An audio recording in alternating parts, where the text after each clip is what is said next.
Hello, my name is John, and today we'll be reading If We're Nazis, Expect More Violence by Dennis Prager on Townhall, posted July 3rd, 2018.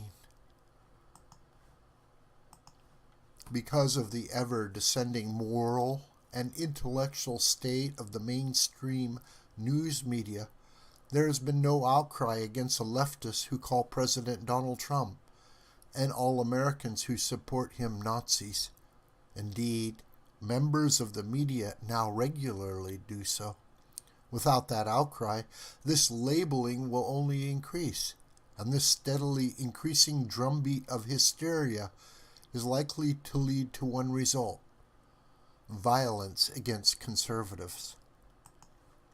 It is not plausible to foresee any other outcome of left-wing normalization of the term Nazi and white supremacist.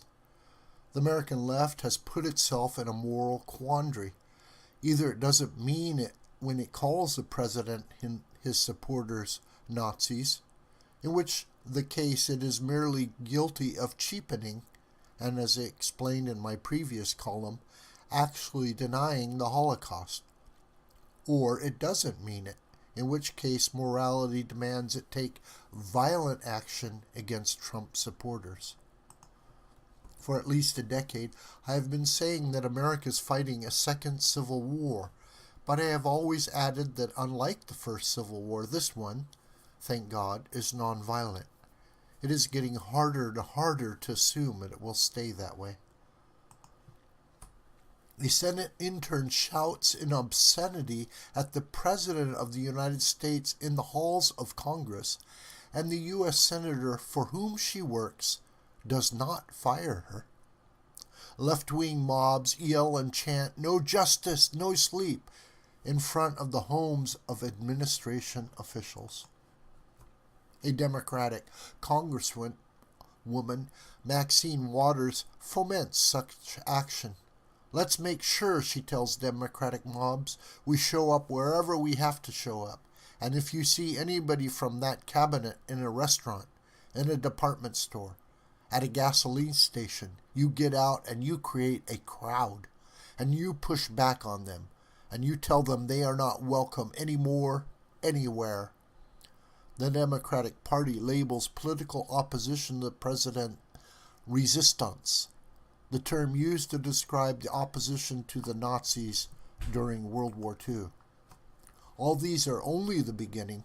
Few violent movements begin with violence, and when the left sees that these tactics do not undo the last presidential election, some morally consistent leftists could quite possibly take the obvious next step and start targeting Republicans, as the shooter of Republican Representative Steve Scalise and 4 others did.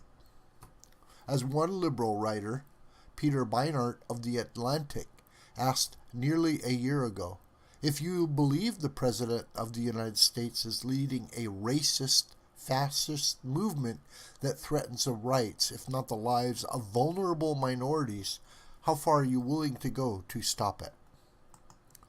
When conservatives, even one as critical of the president as Ben Shapiro, need the protection of bodyguards and police officers and riot gear when speaking on an American campus, it is clear where we are headed.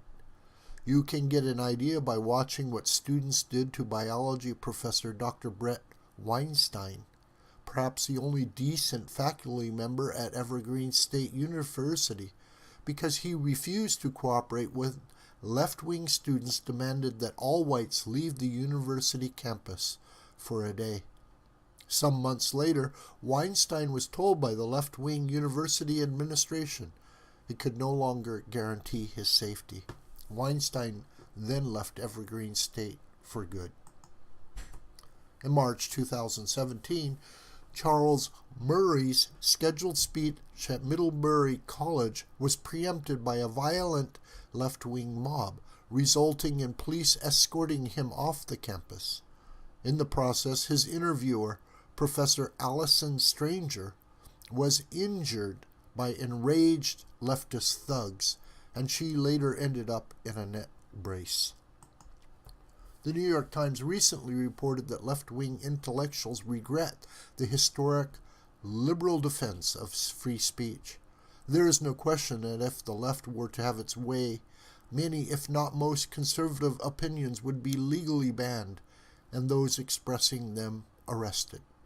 I pray violence does not erupt in America, but if God forbid it does, let's be clear, it was the left that started it, just as surely as the South's firing on Fort Sumter started the first Civil War.